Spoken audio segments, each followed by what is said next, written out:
Mister Bajaj को अचानक एक जोरदार झटका लगा और वो जाकर थोड़ी दूर पर रखे एक टेबल से टकराए और धड़ाम से नीचे गिर गए। जैसे वो नीचे गिरे, उनका पैर पकड़कर उन्हें घसीट दिया गया और उनका सिर दीवार से जा टकराया। इससे पहले कि गौरी उन्हें संभालने के लिए उनके पीछे दौड़ पाती, गौरी के दोनों पैर हवा में उठ गए। 2 पल के लिए हवा में उठे रहने के बाद धड़ाम से गौरी मुंह के बल नीचे गिर गई। उसने अपने हाथ नीचे टेक दिए थे, जिसकी वजह से मुंह पर ज्यादा चोट नहीं आई, लेकिन उसकी कलाई में मोच जरूर आ गई। जहां गौरी गिरी, वहीं पर उसके ठीक सामने वो बूढ़ी चुड़ैल अपने पीले नुकीले दांत दिखाकर जोर जोर से हंसने लगी। झुर्रियों वाला उसका चेहरा उसके उड़ते हुए सफेद बालों के बीच बेहद खौफनाक लग रहा था। उसकी आंखें भी पूरी सफेद दिख रही थी। उसे देखकर गौरी भी बहुत जोर से चिल्लाई। धीरे धीरे वो चुड़ैल फिर से गौरी की तरफ आगे बढ़ने लगी। उधर दूसरी तरफ सिद्धार्थ उस रहस्यमयी गुफा में जाने के लिए पूरी तरह तैयार हो गया था। वो इच्छाधारी नागिन उसे छोड़कर पीछे हट गई थी। उस गुफा के पत्थरों पर बहुत ज्यादा फिसलन थी और हर तरफ कटीली झाड़ियां थी। सिद्धार्थ ने अपने जेब से खंजर निकाला और उन झाड़ियों को साफ करते हुए आगे बढ़ने लगा। मशाल की रोशनी में उस अंधेरी गुफा के अंदर का हाल देख पाना इतना आसान नहीं था और यहीं सिद्धार्थ से एक बड़ी चूक हो गई। अभी वो पूरी तरह से अंदर गया ही नहीं था, अचानक वो एक बड़े से मकड़ी के जाल में फंस गया। माना कि वहां पर अंधेरा था, लेकिन अपने सामने की चीजों को सिद्धार्थ मशाल के उजाले में देख पा रहा था। उसे वहां पर ऐसा कोई जाल दिखाई नहीं दिया था। फिर अचानक वो इतना बड़ा मकड़ी का जाल कहां से आ गया था? ताज्जुब की बात तो ये थी कि सिद्धार्थ ही नहीं, उसके साथ साथ उसके हाथों में मौजूद मशाल भी उस जाल में ही चिपक गई थी।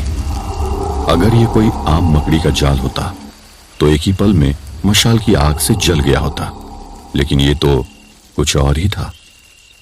सिद्धार्थ खुद को छुड़ाने के लिए छटपटाने लगा। वो कुछ इस तरह से फंस गया था कि अपने हाथ पैर भी ठीक से नहीं चला पा रहा था।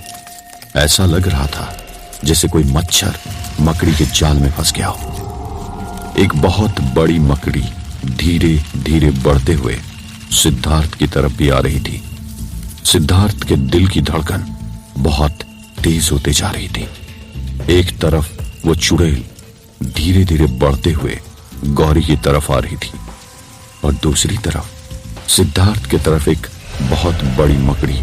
दोनों ही बहुत बड़े खतरे में थे। सिद्धार्थ अपनी पूरी ताकत लगाकर अपने हाथों को खींचकर उस झंझट से बाहर निकालने की कोशिश कर रहा था। वहीं उस गुफा से दूर इच्छाधारी नागिन अपने इलाके में सिद्धार्थ के इंतजार में टकटकी लगाए हुए बैठी थी। चाहे जो भी हो, सिद्धार्थ उस गुफा से सही सलामत वापस लौट कर आएगा। वो सिद्धार्थ और उसकी ताकत को पहचान चुकी थी। इससे पहले कि वो चुड़ैल गौरी पर हमला कर पाती, बूढ़े बाबा ने अचानक अपनी आंखें खोली और खड़े होकर जोर से उस बूढ़ी चुड़ैल को लात मारी। बूढ़े बाबा में इतनी ज्यादा ताकत, यह देखकर तो गेस्ट हाउस के सभी लोग दंग रह गए। उन्होंने जैसे ही उस चुड़ैल को लात मारी, वो किसी फुटबॉल की तरह सामने की दीवार से जाकर टकराई और अगले ही पल काला धुआं बनकर गायब हो गई। इससे पहले कि लोग बूढ़े बाबा से पूछ पाते कि उन्होंने ये सब कुछ कैसे किया, उन्होंने दोबारा से अपनी आंखें बंद कर ली और ध्यान में लग गए। यह बात तो सभी जानते थे कि बूढ़े बाबा की अद्भुत शक्तियों और तंत्र मंत्र पर अच्छी पकड़ थी, लेकिन किसी शैतानी ताकत से उसका सामना किसी ने नहीं देखा था। क्या सचमुच एक बूढ़े इंसान में इतनी ज्यादा ताकत हो सकती थी? लेकिन आंखों ने जो दिखाया था उसे झुटलाया भी तो नहीं जा सकता। उधर सिद्धार्थ की तरह वो मकड़ी लगातार बढ़ते ही जा रही थी। वो जाल पूरी गुफा के अंदर ऐसे फैला हुआ था जैसे बरसों से उस गुफा में कोई दाखिल ही नहीं हुआ हो। इससे पहले कि वो मकड़ी सिद्धार्थ को अपना निवाला बना पाती, सिद्धार्थ का दाहिना हाथ काफी हद तक जाल के बाहर निकल चुका था। अपने हाथ को थोड़ा सा ट्विस्ट करते हुए बैग के दाहिनी तरफ में रखे हुए खंजर पर उसने पकड़ बनाई। अब वो उस मकड़ी के अपने पास आने का इंतजार करने लगा। रात के लगभग 2 बजने को थे। सिद्धार्थ को जो मोहलत दी गई थी उसे खत्म होने में अभी 24 घंटे से ज्यादा वक्त बाकी था और सिद्धार्थ अपनी मंजिल के काफी करीब पहुंच चुका था। हालांकि सिद्धार्थ की मंजिल वो गुफा नहीं थी, लेकिन उस गुफा से उसे जो सुराग मिलने वाला था उससे शैतान का मुकाबला करने में उसे काफी हद तक मदद मिल सकती थी। जैसे ही उस मकड़ी ने सिद्धार्थ पर हमला करने की कोशिश की, सिद्धार्थ ने खंजर के एक ही वार से उसका पैर अलग कर दिया। सिद्धार्थ के ऐसा करते ही अजीब तरह की चीख से वो गुफा गूंजने लगी। इसके बाद सिद्धार्थ रुका नहीं और उसने उस मकड़ी का जैसे ही काम तमाम किया, वो जाल अपने आप टूटने लगा। इसका मतलब सिद्धार्थ गुफा के अंदर आगे कदम बढ़ा सकता था। उधर गांव में ओले बरसने बंद हो गए थे और बारिश अभी भी जारी थी। बाहर इंसान तो दिखाई नहीं दे रहे थे, लेकिन आसमान में चमगादड़ों की तरह उड़ती हुई चुड़ैल और डायन देखी जा सकती थी। सिर कटे भूत गांव की गलियों में भटक रहे थे और अतिरिक्त आत्माएं अपने शिकार की तलाश में सड़कों को खंगाल रही थी। झिंगूर और चमगादड़ की आवाज के साथ कुत्तों की रोने की आवाज लगातार वीरानगढ़ के माहौल को और भी ज्यादा खतरनाक बनाते जा रही थी। एक परिवार जिसके घर की दीवार ढह गई थी, उस घर के लोग मशाल लेकर दूसरे लोगों के घर के बाहर बने छज्जे के नीचे खड़े होकर दरवाजा खटखटा रहे थे। बारिश की तेज आवाज और भूतों के रोने और चीखने की आवाज सुनने के बाद गांव के किसी भी शख्स की हिम्मत नहीं थी कि वो घर के बाहर कदम भी निकाले। इस परिवार की मजबूरी ना होती तो शायद वो भी अपने जर्जर हो चुके मकान के अंदर ही बने रहते, लेकिन अभी वे लोग बहुत भयंकर खतरे में थे। उन लोगों के बार बार दरवाजा खटखटाने पर भी उनके पड़ोसी दरवाजा नहीं खोल रहे थे। एक घर से होकर वो दूसरे घर जा रहे थे, लेकिन हर घर में सिर्फ निराशा ही हाथ लग रही थी। घर के बच्चे रोने लगे थे, वहीं माँ बाप का धीरज भी टूटा जा रहा था। तभी कटे सिर वाले एक भूत के साथ एक चुड़ैल वहां पहुंच गई। उन्हें तो उनके आका की तरफ से मारकाट और तबाही मचाने की खुली छूट दे दी गई थी। आज उस परिवार के साथ जो कुछ भी होने वाला था, अगर सिद्धार्थ को इसका जरा सा भी एहसास पहले से हो गया होता तो शायद उसने किसी और रास्ते को चुना होता। एक पूरा का पूरा हंसता खेलता परिवार भूतों का निवाला बनने वाला था। वहां उन्हें बचाने वाला कोई नहीं था।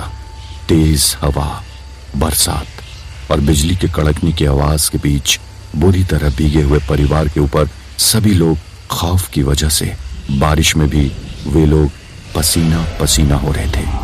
बेबसी के आंसू पानी की बूंदों के साथ यूं ही बहते जा रहे थे। जब उन्होंने देखा कि कोई भी परिवार उन्हें अंदर बुलाने की हिम्मत नहीं कर रहा है, तो वे लोग थक हार कर एक घर की दहलीज पर बैठकर रोने लगे। झट से वो चुड़ैल वहां पर आई और उसने उस परिवार की 13 साल की एक बच्ची को जकड़ लिया। माँ मुझे बचाओ, माँ, बापू मुझे बचाओ, बापू, बापू। डर के मारे चीखती हुई उस लड़की ने अपनी माँ बाप को पुकारते हुए कहा, अरे कोई तो दरवाजा खोलो, देखो, अरे देखो, ये देखो चुड़ैल, कोई तो बचाओ, अरे कोई तो हमारी बच्ची को बचाओ, कोई दरवाजा खोलो, देखो वो चुड़ैल हमारी बच्ची को उठा रही है। घबराते हुए उस लड़की के माँ बाप भी चीख पुकार करने लगे।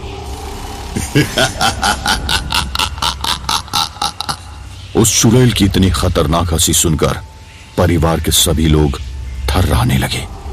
चाहे जितना भी डर हो, एक बाप और माँ अपनी बेटी को ऐसे कैसे मौत के मुंह में जाने दे सकते थे। लड़की के पिता ने दौड़कर उस चुड़ैल का हाथ पकड़ लिया। उस चुड़ैल ने एक ही हाथ से लड़की के पिता की गर्दन पकड़ी और उसे दूर हवा में उछाल दिया। वो करीब 10 फीट दूर कीचड़ में जाकर गिरा। उसे ज्यादा चोट तो नहीं आई, लेकिन वो तिलमिलाने लगा। लड़की की मां भी दौड़कर बच्ची को बचाने के लिए आगे बढ़ने लगी। तभी उसके सामने कटे सिर वाला भूत आ गया। वहां अंधेरा इतना ज्यादा था कि कुछ भी ठीक से साफ साफ दिखाई नहीं दे रहा था। उस घर के सामने जो मशाल जल रही थी, उसी की धुंधली रोशनी में वे माँ बाप अपने हंसते खेलते परिवार को उजड़ते हुए देख रहे थे। भला गांव वाले इतने भी बेदर्द कैसे हो सकते थे कि अपने पड़ोसी के लिए भी वक्त आने पर खड़े होने की उनमें हिम्मत नहीं बची हो। उस परिवार के लोगों के मन में भी बस यही बात आ रही थी। अब तो डर और दहशत के मारे उनके आंसू भी सूख चुके थे। उस वक्त गांव के जो हालात थे, उसके बाद किसी को भी कसूरवार ठहराना ठीक नहीं था। भला कोई दूसरे के लिए अपने और अपने परिवार की जान थोड़ी ही देने को तैयार हो जाएगा। उधर जाल से छूटने के बाद सिद्धार्थ ने जैसे ही उस गुफा के अंदर आगे कदम बढ़ाया ही था कि एक अनजान ताकत ने उसे ऐसा जोर का धक्का दिया कि वो 30 सेकंड तक हवा में रहने के बाद तकरीबन 20 फुट दूर झाड़ियों में जाकर गिरा। झाड़ियों में ज्यादा कांटे न होने के कारण उसे बहुत गहरी चोट तो नहीं आई, लेकिन उसके बॉडी पर बहुत सी खरोंच आ गई। तो क्या होगा सिद्धार्थ का? क्या मुसीबत में फंसे उस परिवार की मदद के लिए कोई आगे आएगा? क्या वो पूरा परिवार मौत की नींद सो जाएगा? क्या बूढ़े बाबा गेस्ट हाउस के लोगों की जान बचा पाएंगे? बारिश और बाढ़ का कहर क्या पूरे वीरान गढ़ को बहा ले जाएगा? जानने के लिए सुनते रहिए।